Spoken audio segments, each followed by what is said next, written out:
ॐ अज्ञानं तिमिरन्धस्य ज्ञानेन्द्रेण शलाकया चक्षुरुन्मीलितं येन तस्मै श्रीगुरवे नमः। मूर्खं करोति वाचालं पङ्गुं लङ्घयते गिरिं यत्कृपातमहं वन्दे परमानन्दमाधवम्। श्रीचैतन्यमनोभीष्टमस्थापितं येन भूतले स्वयं रूपं कदमजं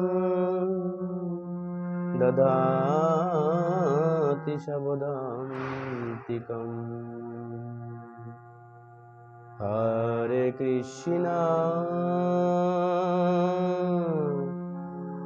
हरि ओम तस्सत्। প্রত্যেকটা জীবের প্রার্থনা করা উচিত, স্তব স্তুতি করা উচিত ভগবান শ্রীকৃষ্ণকে প্রসন্নতা বিধানের জন্য, আর তার করুণা বিনা এই মায়ারূপী সংসার চক্র থেকে উদ্ধারের দ্বিতীয় কোনো রাস্তা নেই। তুমি তো দয়ার সিন্ধু, অধম জনার বন্ধু, মোহে প্রভু কর অবধান। হে প্রভু, তুমি একমাত্র ভৌতিক সংসারে উদ্ধারের চরম মার্গ, তুমি একমাত্র পরম বন্ধু, আর তুমি একমাত্র পরম পরিত্রাণ কর্তা। সেই সে পরম বন্ধু, সেই পিতা মাতা শ্রীকৃষ্ণ চরণে যেই প্রেম ভক্তি দাতা। জগদানন্দ পণ্ডিত আসল পিতাকে, আসল মাতাকে, আসল বন্ধুকে, আর আসল এই জগতে আমাদের সম্বন্ধ কি করা উচিত, এই জন্য স্বয়ং পূর্বতন মহাজন বৃন্দগণ বারবারই বলছেন, পড়িনু আসাদ ভোলে কাম তিমিরিঙ্গিলে গেলে ওহে না করো পরিত্রাণ।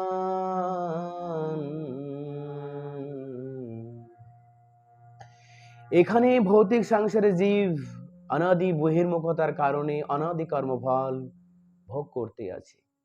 ভগবান শ্রীকৃষ্ণ করুণাময়, সে জড় জগতের জীব হোক আর অপ্রাকৃত জগতের জীব হোক, দুই জগতের জীবকে তিনি একমাত্র সবকিছু পরিচালনার মূল কেন্দ্রবিন্দু।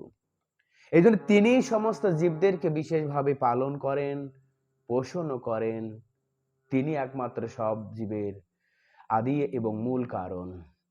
এই ভৌতিক জগৎ সৃষ্টি করে ভগবান শ্রীকৃষ্ণ প্রকৃতি জগৎ সৃষ্টি করে জীবের অনন্ত ভোগের স্থান বা জীবের যে পঞ্চভৌতিক দেহের যে ভোগ বস্তু তিনি সরবরাহ করছেন।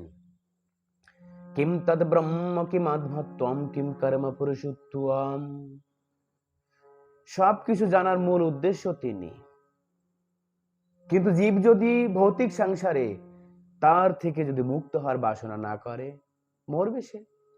এই জন্য বলছেন, জীব মায়াময়ী জীব অর্থাৎ গুণময়ী প্রকৃতি জগতে যে সমস্ত জীব ঘোরাঘুরি করছেন অনাদি বহির্মুখতার জন্য, তাদেরকেও তিনি পালন করছেন। অনাদিকরম ফলে পরিণু ভাবার নবজলে তরিবারে না দেখি উপায়। অনাদি কর্মফলে ভোগ বহির্মুখ জলে পরিণু অসাত ভোলে। এখান থেকে উদ্ধারের একমাত্র রাস্তাও তিনি। আর দ্বিতীয় প্রকার জীব আছে হলো স্বরূপ শক্তিময়ী জীব।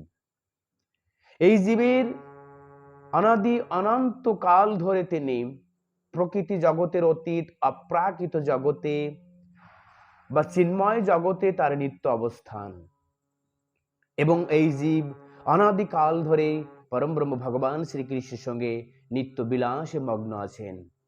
এই তিন লোকে কৃষ্ণ কেবল লীলাময়, সখাগণ লইয়া খেলে অনন্ত সময়।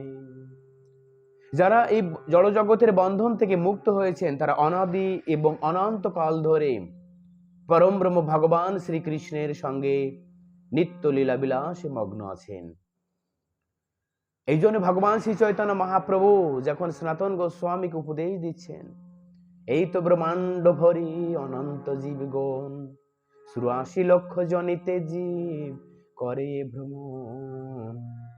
এই ব্রহ্মাণ্ড ভরে অনন্ত জীবগণ ৮৪ লক্ষ জনিতে করিয়ে ভ্রমণ। ভ্রমণ করছে ৮৪ লক্ষ জনিতে। সবাই ট্যুর প্লেস দেখছে, কোথায় গেলে বেশি পরিমাণে উপভোগ করা যায় প্রকৃতির বাতাবরণ।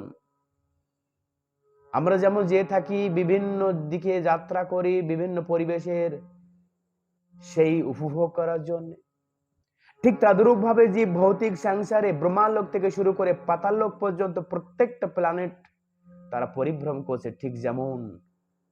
ঠিক যেমন একটা পর্যটক পর্যযাত্রা বা তীর্থযাত্রা করে থাকেন। এভাবে জীব সারা ব্রহ্মাণ্ড ধরে পরিক্রমা করছেন। ব্রহ্মালোকে গেলে খুশি হব না সত্যলোক, না জনলোক, না তাপলোক, না মহালোক, না পিতৃলোক, না ভূ ইত্যাদি বা ভুবলোক বা স্বর্গলোক ইত্যাদি, অতল বিতল পাতাল রসাতল মহাতল ইত্যাদি।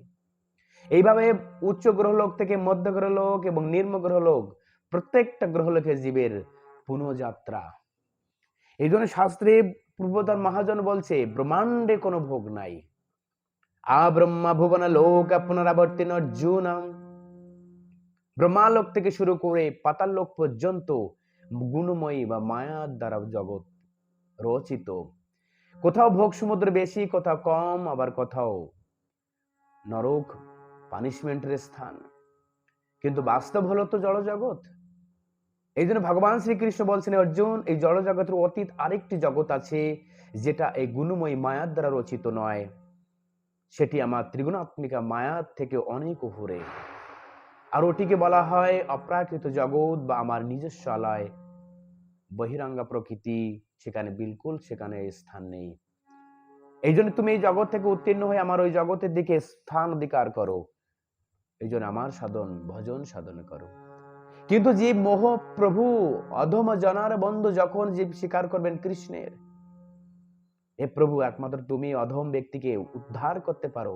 কারণ বাস্তব উত্তম কারা, যারা আত্মজ্ঞান লাভ করেছেন। অধম কারা, যারা দেহ আত্মকেন্দ্রিক জ্ঞান নিয়ে এই ভৌতিক সংসারে জীব হত্যা করে বিভিন্ন পাপ কর্মে লিপ্ত আছেন এবং নিজেদেরকে বারবার বিভিন্ন জনিতে প্রেরণ করছেন প্রবাসে যাত্রার মতন।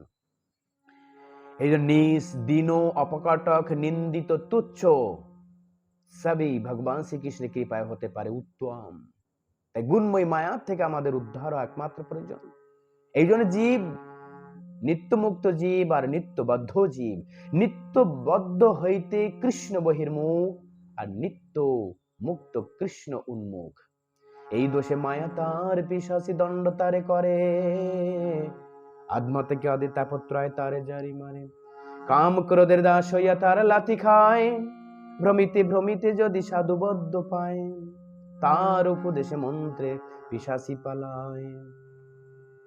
তার উপদেশ মন্ত্রে পিশাচি পালায়। কৃষ্ণ ভক্তি পায় তবে কৃষ্ণের নিকটে যায়। এ হলো বাস্তব জীবের উপদেশ মন্ত্র। কে দেবেন? ব্রহ্মাণ্ড ভ্রমিতে ভ্রমিতে কোন ভাগ্যবান জীব, গুরু কৃষ্ণ প্রসাদে পায় ভক্তি লতা বীজ। এভাবে ব্রহ্মাণ্ড ঘুরছে, ব্রহ্মালোক থেকে পাতাল লোক পর্যন্ত ব্রহ্মাণ্ড ঘুরতে ঘুরতে যে কোনো ব্রহ্মাণ্ডে যে কোনো গ্রহে যদি একবার দৈবিক ক্রমে সাধু সঙ্গ হয়, দেবলোকে যদি আমাদের সাধুর সঙ্গে আরো ভালো, উত্তম গ্রহ লোকে গেলে আরো ভালো। যেমন দেবসেন আরো ত্রিকাল পর্যটক এবং জগৎ তিনি প্রচার করছেন হরির নাম।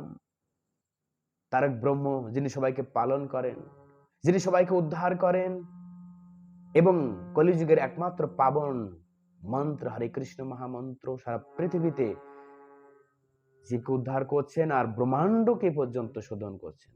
আব্রহ্মা ভুবনা লোক পুনরাবর্তিন অর্জুন।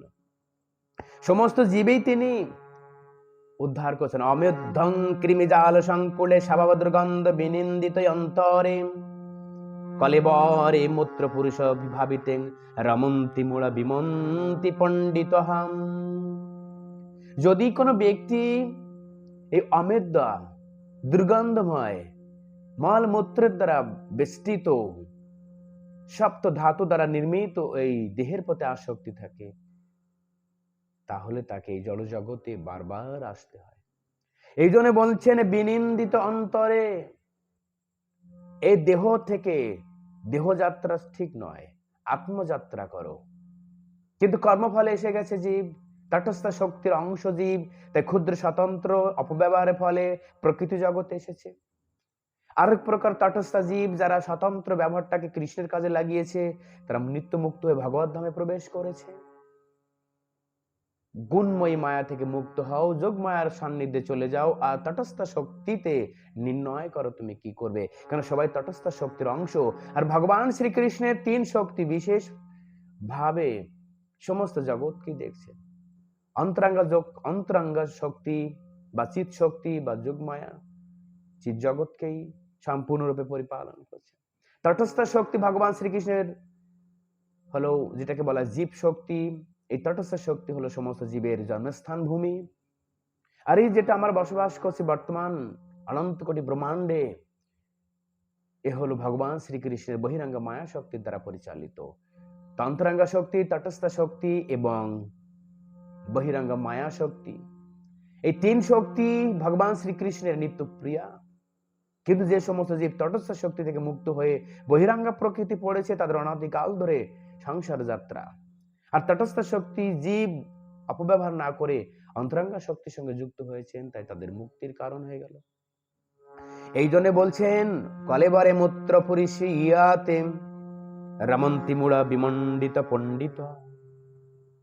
বিপরীত লিঙ্গের প্রতি আসক্তি না হয়ে ভগবান চরণ আসক্তি হও। আর পণ্ডিত জ্ঞানী তিনি হবেন যিনি ভৌতিক সংসারে বিপরীত পঞ্চভৌতিক দেহের প্রতি আকৃষ্ট না হয়ে ভগবান শ্রীকৃষ্ণ অপ্রাকৃত শ্রী বিগ্রহের প্রতি আকৃষ্ট হয়ে ভৌতিক সংসার মায়াময় তিনি উত্তীর্ণ করবেন। কারণ এই জড়জগতে একমাত্র চরম পরিণতি হলো ভগবান শ্রীকৃষ্ণ পরম পবিত্র নাম হৃদয়ঙ্গম করা। ভ্রূণমূম ইব বেদেহম পূর্তি চর্মাম্বরম কৃণকুল শতপূর্ণাম মূত্রবিষ্ঠায় অনুলেপনম। বলছে এটা ভ্রূণমুখ দেহ। প্রত্যেকটা দেহের লোমকূপ থেকে যেমন দেহের ঘর্মজনিত জল প্রকট হয় বাইরে দুর্গন্ধ হিসাবে, পূর্তি চর্ম আম্বম, এটা মল মূত্র এবং চামড়ার দ্বারা পরিবেষ্টিত। और কৃমিকুল শতসংকুলম, কৃমিকীট দ্বারা বেষ্টিত। বাইরেও কৃমিকীট রয়েছে, ভিতরেও। দেহ পরিত্যাগ হলে একদিন এটা কৃমিকীটেরই ভক্ষ। আর হৃদয়ের ভিতরেও ছোট ছোট কৃমি থাকে, সবাই জানি আমরা। তা এটা কি মূত্রবেষ্ট অনুলেপনাম, বাচ্চা অবস্থায় হোক বৃদ্ধ অবস্থায় হোক মলমূত্রের দ্বারা বেষ্টিত কিনা। বিগত বহুরূপম, এখানে এই দেহটি বিভিন্ন রূপ ধারণ করে, বাল্য, প্রকাণ্ড, কৌশর, যুবক, বৃদ্ধ, মৃত। তা সবসময়ের জন্য দেহের বিভিন্ন ধরনের পরিবর্তন। আর কি বলছেন সর্বভোগাদি বাসম, এই জড়জগতে জীব সর্বভোগে পরিপূর্ণ রূপে একটি বাস কারাগার। এটি দেহ যদি না থাকতো ভোগ কাহা হতো, দেহযাত্রা নাই যার সংসার বাস কাহা যার। বা আরেকজন বলছে দেহ স্মৃতি নাহি যার সংসার যা বাস কাহা তার।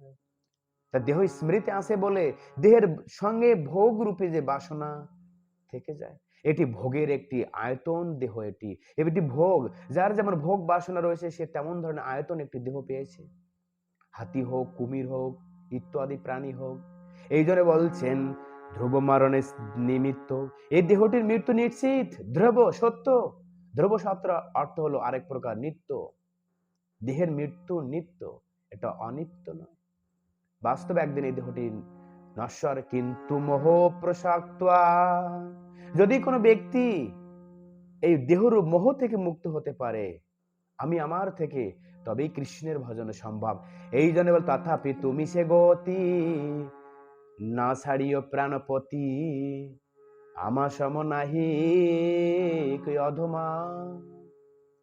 আমার মতন পতিত এই জগতে কেউ নেই। হে গতি, গতি শব্দের অর্থ একমাত্র তুমি এই জীবকে মুক্ত করতে পারো।